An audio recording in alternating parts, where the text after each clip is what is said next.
savez, ici, c'est un lieu de mémoire. Mémoire de la souffrance de la déportation de gens valides qui n'avaient commis aucun crime et qui ont été arrachés à leur famille pour être envoyés sous des cieux inconnus dans ce qu'on appelle le Nouveau Monde. Nous sommes des hommes et des femmes du XXIe siècle.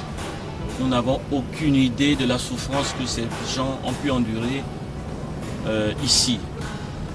C'est vrai que sur cette terre, ils n'étaient pas esclaves. Ce n'étaient pas des esclaves. C'était des hommes libres.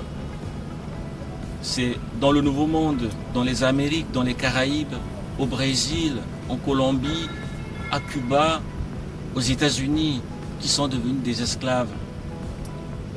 Ils étaient utilisés comme des bêtes de somme dans les plantations de canne à sucre, de coton, traités comme des sous-hommes, n'avaient aucun droit. Et c'est ça la triste histoire de l'humanité, cette partie de l'histoire de l'humanité pour laquelle les Nations Unies ont pris la décision de la considérer comme le crime le plus odieux jamais perpétré dans l'histoire de l'humanité. Crime contre l'humanité par excellence. Et notre président est habité par cette idée depuis de longues années. L'idée de réhabiliter la mémoire, de perpétuer la mémoire de ces hommes et ces femmes qui sont passés par Luango,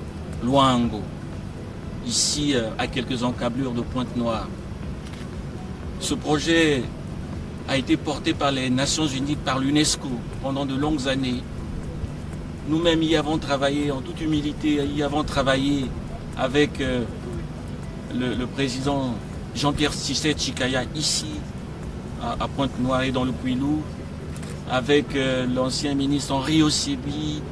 Nous avons fait venir sur ce site Madame Christiane Taubira et tant d'autres dignes fils de Nouveau Monde, de la Guadeloupe, de la Martinique, des Caraïbes, de Cuba.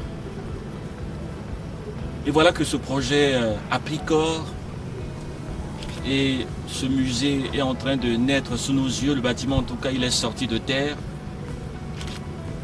avec solidité. Nous venons de le visiter. En tout cas, il est